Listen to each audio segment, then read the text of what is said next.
नमस्कार। 7 test paper जो हम हमारी टेस्ट सीरीज के सॉल्व कर चुके हैं। तो चलिए आज हमारा जो टेस्ट पेपर नंबर 8 है इसको और सॉल्व कर लेते हैं, क्योंकि एग्जाम में बहुत कम टाइम बचा है। रिवीजन में आपको मदद मिलेगी इससे। तो बिना टाइम वेस्ट किए चलिए टेस्ट पेपर 8 को सॉल्व करते हैं। क्वेश्चन नंबर 1 की तरफ चलते हैं। क्वेश्चन नंबर 1 जो है हमारा, बंद कमरे में अंगीठी जलाकर सोने से व्यक्ति की मृत्यु हो जाती है, जिसके पीछे कारण क्या है? तो बंद कमरे में अंगीठी जलाकर सोते हैं तो जो कोयला है उससे उत्पन्न होती है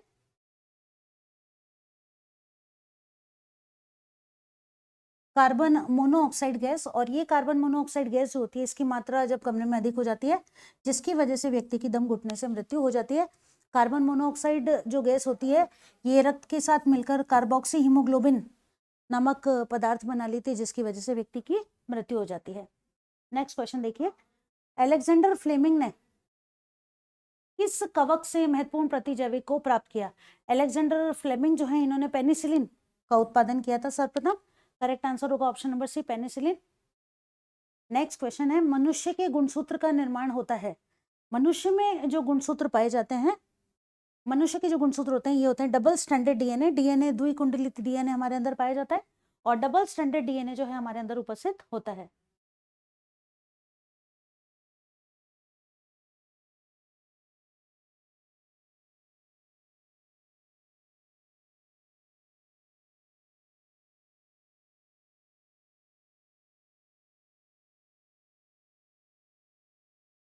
नेक्स्ट क्वेश्चन, मनुष्य में अलिंग गुणसूत्रों की संख्या कितनी होती है? मनुष्य में टोटल जो क्रोमोसोम्स का नंबर है वो होता है 46, और इन 46 क्रोमोसोम्स में से 44 क्रोमोसोम्स तो सभी कोशिकाओं में सेम होते हैं। केवल पुरुषों में एक्स वाई और महिलाओं में एक्स एक्स क्रोमोसोम जो होते हैं यही दो अलग होते हैं। बाकी अलिंग गुणसूत्र जो होते हैं ये 44 टोटल होते हैं, जो सभी सेल्स में सेम होते हैं। इसके बाद लाल शैवालों को वर्गीकृत किया जाता है।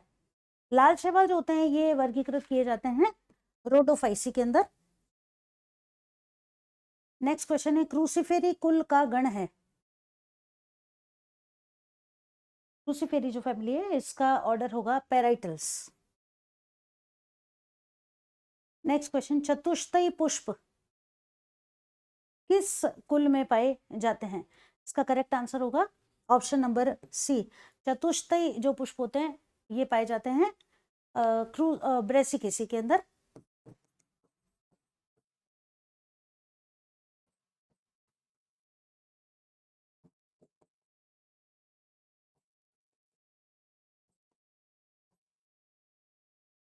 फ्लोरल फॉर्मूले की अगर बात की जाए तो ब्रेसिकेसी के अंदर चतुष्टयी पुष्प जो है वो पाए जाते हैं।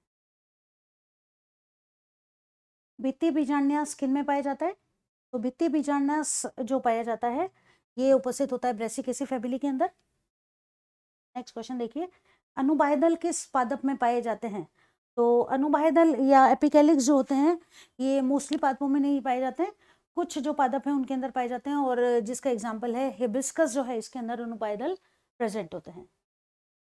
नेक्स्ट क्वेश्चन है, अक्षीय बीजान्यास और एक संकीय पुंकेसर किस कुल की विशेषता है? अक्षीय बीजान्यास और एक संकीय पुंकेसर जो होते हैं ये पाए जाते हैं मालवेसी फैमिली के अंदर।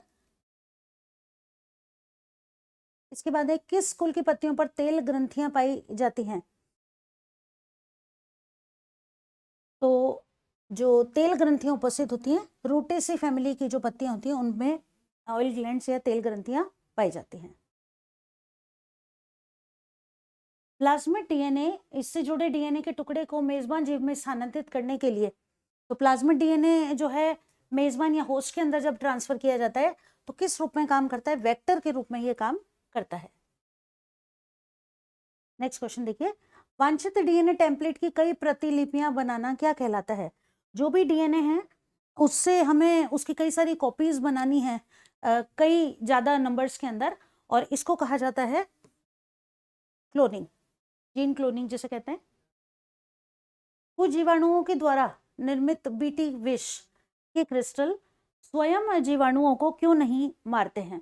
इसके पीछे रीजन ये होता है कि ये विष निष्क्रिय होते हैं, इनके अंदर जो टॉक्सिन्स होते हैं जिसको कि प्रोटोटॉक्सिन कह सकते हैं, तो ये जो प्रोटोटॉक्सिन्स होते हैं ये कीट के शरीर के अंदर जब प्रवेश करते हैं तो कीट के शरीर में पहुंचने के बाद वहाँ का जो वहाँ मीडियम होता है, जो एसिड्स होते हैं, उनकी उपस्थिति के अंदर ही ये सक्रिय अवस्था में पाए जाते हैं और इसी वजह से ये स्वयं जीवाणुओं को कोई हानि नहीं पहुंचाते हैं।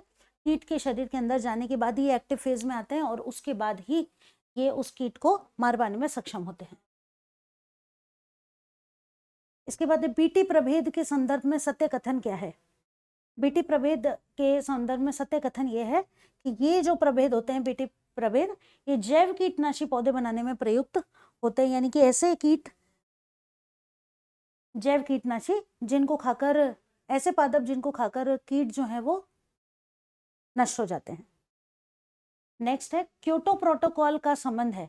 क्योटो प्रोटोकॉल जो है ये रिलेटेड है ग्रीन हाउस गैसों के उत्सर्जन से, यानी कि ग्रीन हाउस गैसेस के उत्सर्जन में कमी लाई जाए, ऐसा क्योटो प्रोटोकॉल में कई देशों ने निर्णय लिया था। इसके बाद निम्नलिखित में से कौन सा नवीकरणीय ऊर्जा का संसाधन है? नवीकरणीय ऊर्जा यानी रिन्यूएबल रिसोर्सेस, तो renewable resources solar energy renewable resources का एग्जांपल है। जल से प्राप्त ऊर्जा वाटर एनर्जी ये भी रिन्यूएबल रिसोर्सेस है और बायोमास ये भी रिन्यूएबल रिसोर्सेस है। करेक्ट आंसर हो जाएगा option number D. Pin valley national park Bharat के किस राज्य में उपस्थित है? पिन वैली नेशनल पार्क जो है ये भारत में हिमाचल प्रदेश के अंदर पाया गया है। हिमाचल प्रदेश के अंदर ये स्थित है। पारितंत्र के समुच्चय को क्या कहा जाता है? पारितंत्र का जो समुच्चय है इसे कहा जाता है बायोम। नेक्स्ट क्वेश्चन, वह स्थान जहां दो अलग अलग जैविक समुदाय एकत्रित होकर रहते हैं, ऐसी जगह को क्या कहा जाता है? तो ऐसी जगह जहां दो अलग अलग समुदाय एकत्रित होकर साथ में रहते हैं, ऐसी जगह को इकोटोन कहा जाता है। गोल्डन राइस में प्रचुर मात्रा में पाया जाता है। ये ट्रांसजेनिक विधि के द्वारा बनाया गया राइस प्लांट था जिसके अंदर विटामिन ए की अत्यधिक मात्रा पाई गई। के बाद है पहला प्रतिबंधित एंडोन्यूक्लियस एंजाइम कौन सा था? करेक्ट आंसर है ऑप्शन नंबर ए, इसे मॉलिक्यूलर सीजर या आणविक कैंची भी कहा जाता है।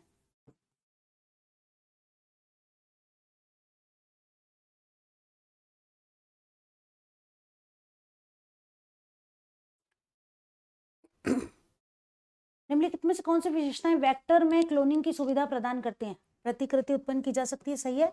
मार्कर्स इसमें होते हैं, क्लोनिंग साइट्स भी अवेलेबल होती है। करेक्ट आंसर हो जाएगा option number D. Next question है निम्नलिखित में से कौन पुनर्योगज डीएनए प्रक्रिया का उत्पाद नहीं है? यानी रिकॉम्बिनेंट डीएनए टेक्नोलॉजी के द्वारा इनमें से किसको नहीं बनाया जा सकता है? करेक्ट आंसर होगा डी, या डॉली भेड़, इसको इस मेथड से नहीं बनाया जा सकता। ग्लोफिश जो है ये जैव रासायनिक प्रकाश उत्पन्न करती है। बेसिलस बीटी कपास हम जानते हैं। फ्लेवर सेवर ये टमाटर हैं जिनको काफी लंबे समय तक स्टोर करके रखा जा सकता है। इसके बाद है रोजी एक ट्रांसजेनिक गाय जो पहली बनाई गई उसका नाम रोजी था। जीन उपचार विधि से निम्न में से किस रोग का उपचार संभव है? तो जीन उपचार मेथड से या जीन थेरेपी से हीमोफीलिया, थैलेसीमिया, सिस्टिक फाइब्रोसिस सभी बीमारियों का इलाज किया जाना पॉसिबल है। पेटेंट कानून भारत में कब से प्रभावी हुआ? तो भारत में जो पेटेंट कानून है यह प्रभावी हुआ 20 अप्रैल 1972 से ये कानून प्रभावी हुआ। हमारे देश में पेटेंट की वैधता कितने वर्षों के लिए है? तो हमारे देश में अगर पेटेंट करवा लिया जाता है किसी चीज के लिए तो वो पेटेंट जो है वो 20 वर्ष के लिए मान्य होता है। टीआरएनए डीएनए का पूरा नाम क्या है? इसका करेक्ट आंसर होगा ट्रांसफर डीएनए।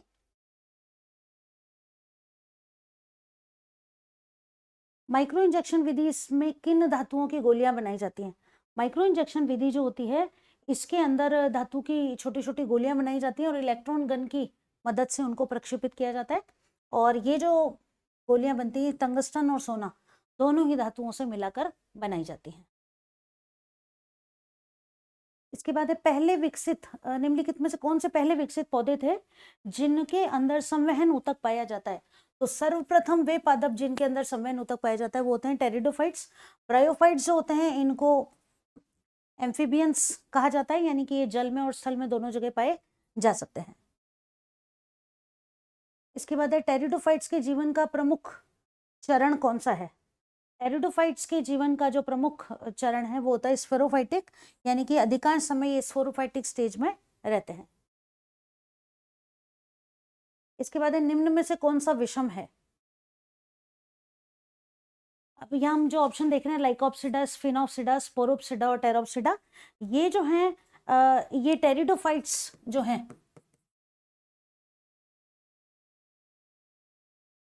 इनको 4 ग्रुप्स में बांटा गया है, वो 4 ग्रुप है।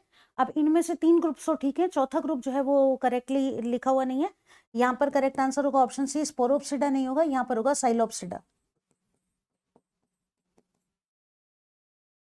ये जो 4 ग्रुप्स हैं इसमें टेरिडोफाइट्स को बांटा गया है, लाइकोप्सिडा, स्फिनोप्सिडा, साइलोप्सिडा और टेरोप्सिडा।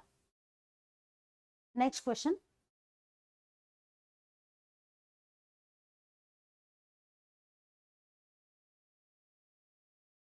क्रिप्टोफाइट्स। क्रिप्टोफाइट्स जो होते हैं ये बर्फ की सतह पर जो पादप उगते हैं उन्हें क्रिप्टोफाइट्स कहा जाता है। मरुद्भिद रेगिस्तानी आवास में उगने वाले पौधे। लिथोफाइट्स ये चट्टानों पर उगने वाले, और उभयचर जमीन और पानी दोनों पर रहने वाले पादपों को उभयचर कहा जाता है। करेक्ट आंसर होगा option number A. Next question, मूंगफली का वानस्पतिक नाम क्या है? मूंगफली का वानस्पतिक नाम है एराकिस हाइपोजिया। अदरक का खाने योग्य भाग। अदरक का खाने योग्य भाग जो है वो है इसका प्रकंद। हींग जो हमें प्राप्त होती है, वह पौधा, जिस पौधे से हमें हींग प्राप्त होती है वह किस कुल का पादप है? इसका करेक्ट आंसर होगा ऑप्शन नंबर सी, एपियेसी फैमिली से रिलेटेड है हींग का पौधा। निम्न में से मांसलोद्भिद पादप कौन सा है? तो मांसलोद्भिद पादप एलोवेरा। करेक्ट आंसर होगा ऑप्शन नंबर सी। कूटचक्रक पुष्पम किसमें पाया जाता है? कूटचक्रक पुष्पम जो होता है यह पाया जाता है तुलसी के पादप के अंदर। इसके बाद सेब है। सेब जो है यह आभासी फल होता है। जातिवृत्तीय वर्गीकरण सबसे पहले किसके द्वारा दिया गया? तो जातिवृत्तीय वर्गीकरण जो है ये सबसे पहले दिया गया एंगलर और प्रेंटल के द्वारा। प्याज और लहसुन किस कुल से संबंधित हैं? तो प्याज और लहसुन जो है इनकी फैमिली है लिलिएसी फैमिली, इनसे रिलेटेड है ये। नेक्स्ट क्वेश्चन है सोलोनीसी कुल से संबंधित पादप नहीं है। तो सोलोनीसी फैमिली के अंदर जो आने वाले पादप हैं मिर्च होगा, टमाटर और पिट्यूनिया एल्बा, ये तीनों ही सोलोनीसी फैमिली से रिलेटेड होंगे। करेक्ट आंसर होगा हेम्प, ये सोलोनीसी फैमिली से संबंधित नहीं होगा। कैनाबिनेसी फैमिली जो होगी, कैनाबेसी फैमिली जो होगी उससे रिलेटेड हेम्प होगा। इसके बाद किस पादप में भूमिगत कंद पाया जाता है? भूमिगत कंद यानी जो फल होगा भूमि के अंदर पाया जाएगा, या सोलेनम ट्यूबरसम जो आलू है जिसका भूमिगत कंद हम खाते हैं। तो करेक्ट आंसर होगा option number D. Next question है अधिकांश अनाज और चारा किस फैमिली के पादपों से प्राप्त होता है? तो अनाज और चारा जो है ये हमें प्राप्त होता है ग्रेमिनी फैमिली से, ग्रेमिनिया पोएसी भी जिसको कहा जाता है। कैरियोप्सिस फल किस कुल में पाया जाता है? तो ग्रेमिनिया पोएसी जो फैमिली है उसका फल जो होता है उसे कहा जाता है कैरियोप्सिस। नेक्स्ट क्वेश्चन, किसी पारिस्थितिक तंत्र में ऊर्जा के प्रवाह को किस नियम के आधार पर समझा जाता है? तो ऊर्जा का प्रवाह जो है हम पढ़ते हैं ऊष्मागति के नियमों के आधार पर। करेक्ट आंसर होगा option number C. Next question, biomass शब्द संबंधित है। बायोमास जो शब्द है किसी भी ऊर्जा पारितंत्र के अंदर जितने भी कार्बनिक पदार्थ हैं उनकी मात्रा को बायोमास कहा जाता है। करेक्ट आंसर होगा ऑप्शन नंबर सी।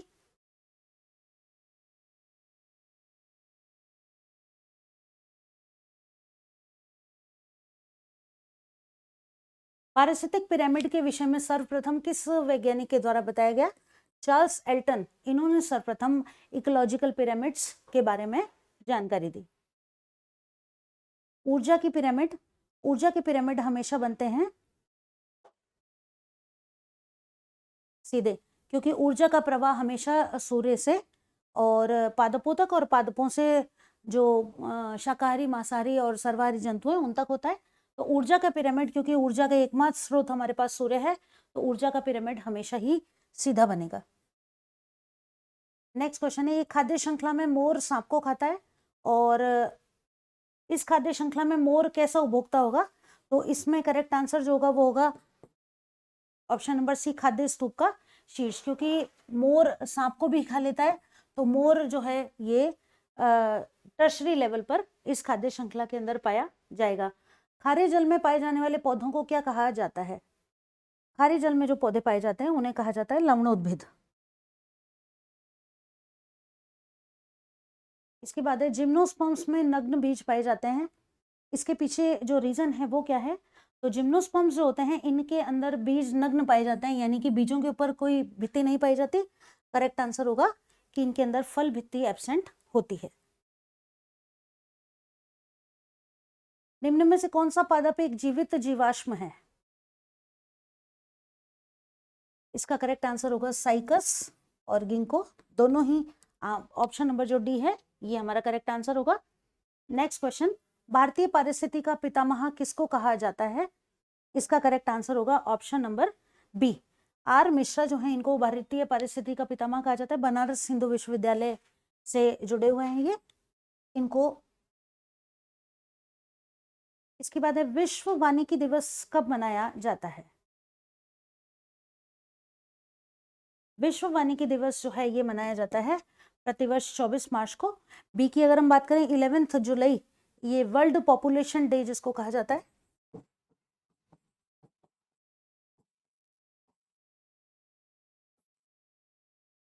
विश्व जनसंख्या दिवस। और 28 फरवरी इसको विज्ञान दिवस के रूप में मनाते हैं। और लास्ट ऑप्शन 7 अप्रैल, ये है विश्व स्वास्थ्य दिवस।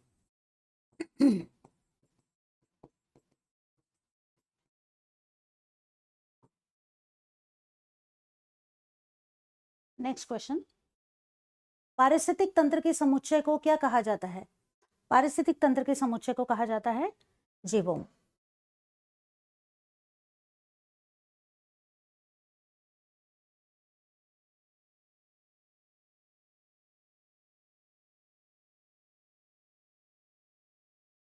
पादपों पर पड़ने वाले सूर्य के प्रकाश की ऊर्जा का कितने प्रतिशत भाग पादपों द्वारा खाद्य ऊर्जा में परिवर्तित किया जाता है? तो पादपों से जो खाद्य पदार्थ है अधिकांश जो है वो वातावरण में नष्ट हो जाता है। केवल 1% जो एनर्जी सन से मिलती है पादपों को, वो ही भोजन के रूप में कन्वर्ट हो पाती है या परिवर्तित हो पाती है। इसके बाद निम्नलिखित में से किसको बॉग मास भी कहा जाता है? इसका करेक्ट आंसर होगा ऑप्शन नंबर बी, स्फेग्नम जो है इसको बॉग मास भी कहा जाता है, जिसके पीछे रीजन ये है कि एसिडिक मीडियम के अंदर ये उग पाता है और साथ ही साथ इसको पीट मॉस भी कहा जाता है।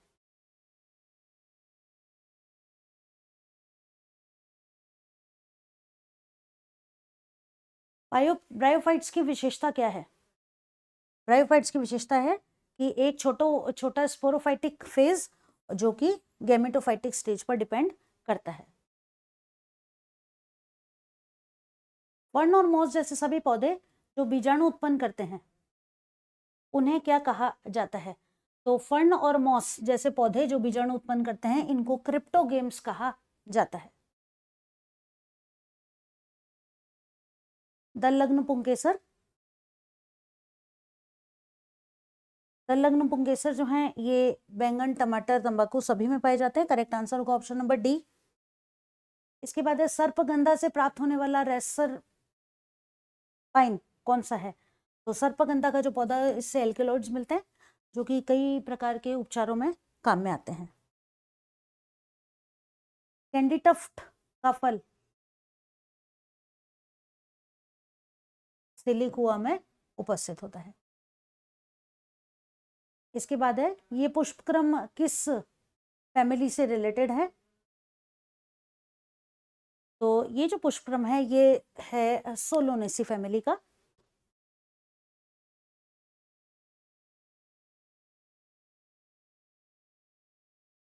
पेप्लियोनेसी में किस तरह का विन्यास पाया जाता है? पेप्लियोनेसी में वेक्सिलरी विन्यास पाया जाता है। एक कोष्ठीय परागकोश किस में पाए जाते हैं? एक कोष्ठीय परागकोश जो है उपस्थित होते हैं गुड़हल के अंदर। नेक्स्ट क्वेश्चन, शैवालों में संचित भोजन कौन सा है? शैवालों में संचित भोजन है मंड, स्टार्च और ऑयल, दोनों रूपों में शैवालों में भोजन इकट्ठा रहता है।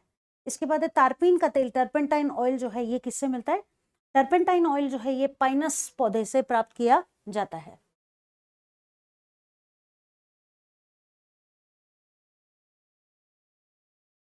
आवृत बीजियों के मादा युग्मकोद्भिद को भ्रूणकोश कहते हैं।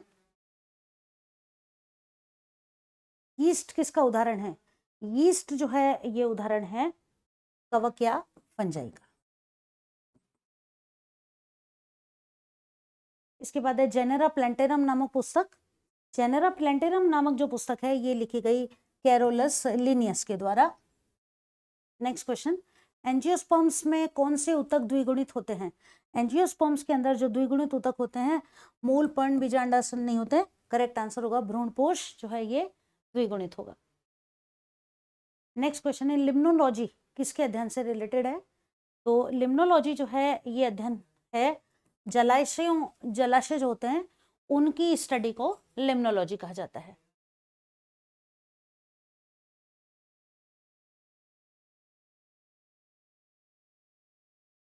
विश्व ओजोन दिवस कब मनाया जाता है? करेक्ट आंसर है 16 सितंबर। प्रतिवर्ष ओजोन दिवस इस दिन मनाया जाता है। 24 मार्च की अगर हम बात करें तो इस दिन वानिकी दिवस मनाया जाता है।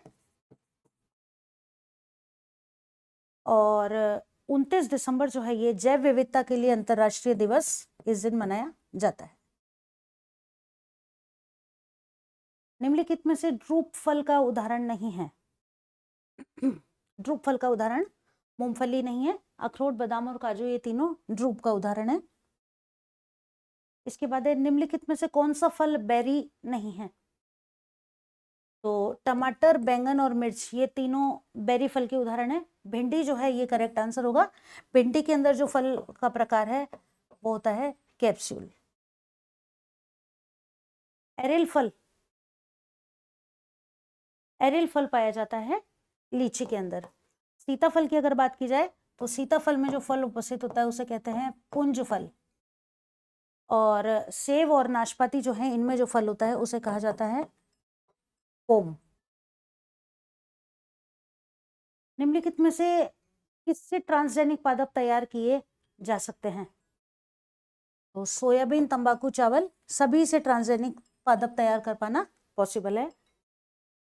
निम्नलिखित में से शाकनाशी है। शाकनाशी जो पादपों को, शाकों को नष्ट करने के काम में आते हैं 2,4-D, 2,4-T, 5T दोनों ही हैं। तो करेक्ट आंसर हो जाएगा option number C. DNA fingerprinting प्रक्रिया का आविष्कार 1985 में किसके द्वारा किया गया? एलेक्स जेफरीज के द्वारा डीएनए फिंगरप्रिंटिंग का आविष्कार किया गया। नेक्स्ट क्वेश्चन, डीएनए आवेशित होता है, यानी डीएनए पर कौन सा आवेश पाया जाता है? डीएनए जो है ये नेगेटिवली चार्ज होता है, नेगेटिव आवेशित होता है। इसके बाद है जैविक संस्था और उनसे प्राप्त उत्पादों को दिए गए पेटेंट को क्या कहा जाता है? तो जैविक पेटेंट की अगर बात की जाए तो उन्हें कहा जाता है बायो पेटेंट। बायोपायरेसी किससे रिलेटेड है? बायोपायरेसी रिलेटेड है जैविक अनुसंधान से। आवृतबीजी पादपों के भ्रूणकोश की क्या विशेषता पाई जाती है? तो आवृतबीजी जो पादप होते हैं उनका भ्रूणकोश पाया जाता है त्रिगुणित अवस्था में। एक बीजी पादपों की मूल किस प्रकार की होती है? एक बीजपत्री पादप जो होते हैं इनकी मूल होती है अपस्थानिक रेशेदार मूल। आवृतबीजी पादपों के भ्रूणकोश में सामान्यतः कितने केंद्रक पाए जाते हैं? तो आवृतबीजी पादपों के भ्रूणकोश में पाए जाने वाले केंद्रकों की संख्या है 8, जिसको हम कहते हैं 7 sailed 8 nucleated stage.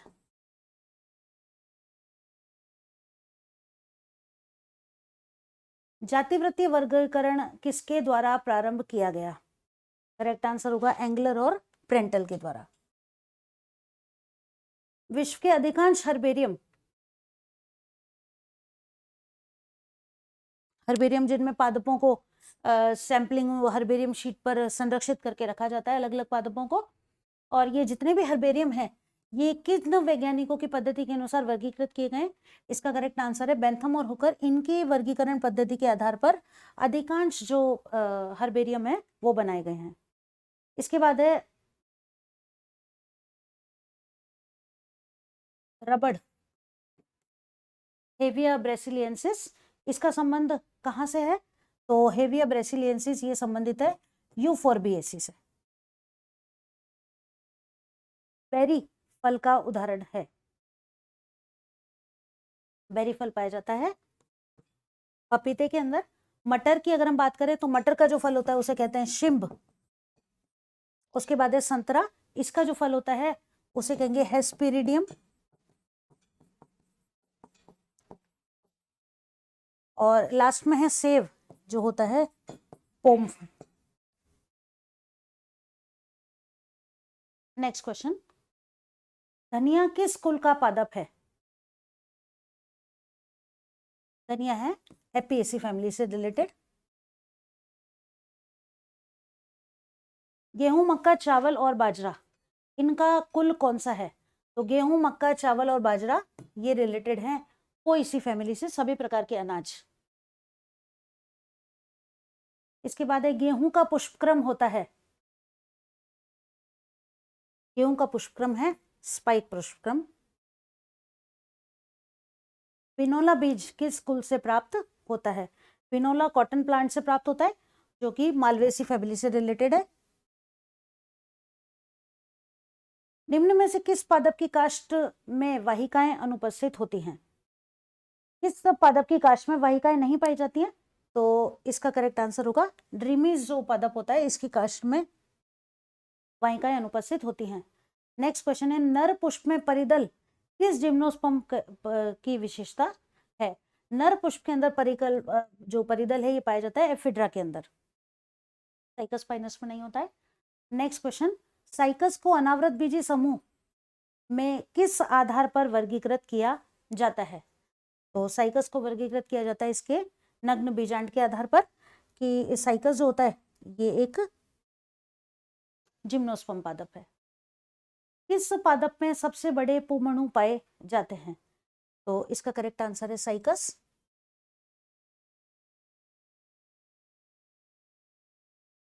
Next question, संयुक्त समपार्श्विक खुले संवहन पुल किस समूह में पाए जाते हैं? जिम्नोस्पर्म्स के अंदर। नेक्स्ट क्वेश्चन, जिंगो किस जाति से संबंधित है? इसकी जाति है बाइलोब। बीजीय पादप कौन से हैं? हेलोफाइट्स नहीं है, ब्रायोफाइट्स भी नहीं है, टेरिडोफाइट्स भी नहीं है, बीजीय पादप हैं जिम्नोस्पर्म। द्विनिषेचन किस पादप समूह की विशेषता होती है? तो द्विनिषेचन जो है ये पाया जाता है एंजियोस्पर्म्स के अंदर।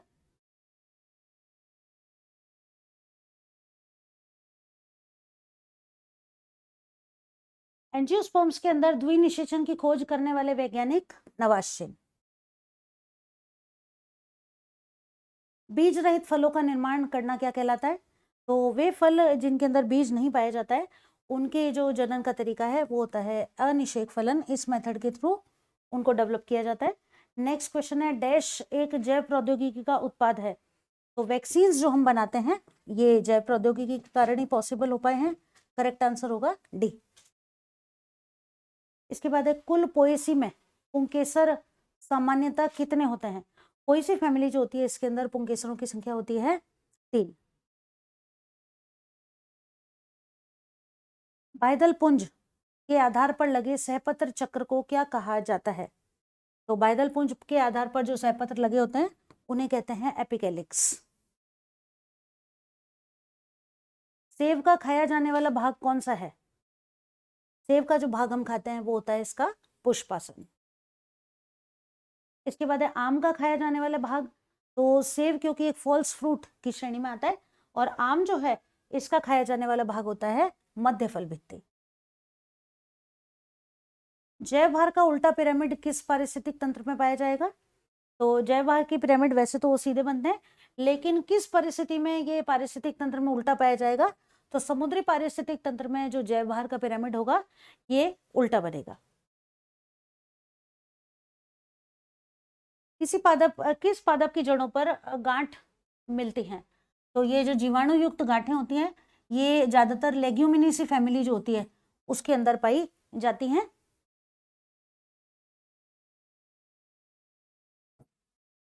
मटर कुल के जो पादप होते हैं, करेक्ट आंसर हो जाएगा पायसम।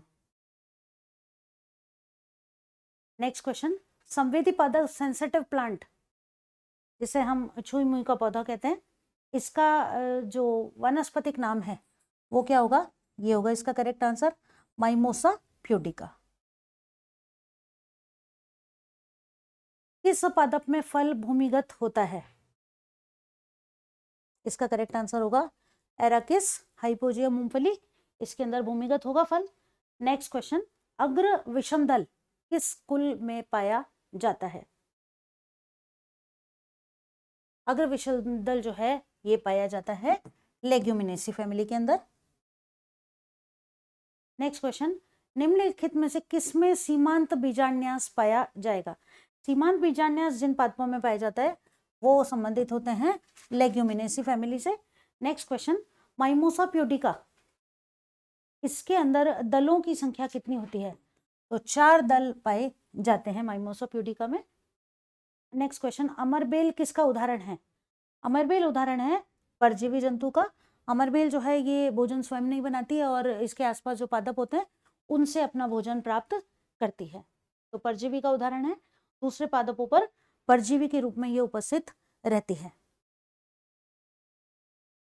एक बीजपत्री पौधा है, तो इन सभी में से जो एक बीजपत्री पौधा है वो है लहसुन का पौधा, यह है एक बीजपत्री पौधा है।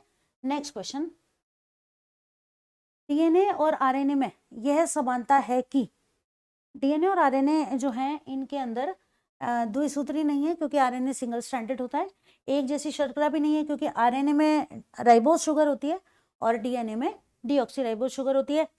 एक जैसे क्षारक भी नहीं पाए जाते हैं क्योंकि आरएनए के अंदर थाइमिन की जगह पर यूरेसिल पाया जाता है। तो करेक्ट आंसर हो जाएगा ऑप्शन नंबर सी कि ये न्यूक्लियोटाइड्स के बहुलक होते हैं। तो पेपर नंबर 8 जो है ये भी हमने आज सॉल्व कर लिया है और आपके लिए हेल्पफुल रहेगा ऐसी मैं आशा करती हूँ। रिवीजन में आपको मदद मिलेगी और इसी तरह अपनी तैयारी कंटिन्यू रखें।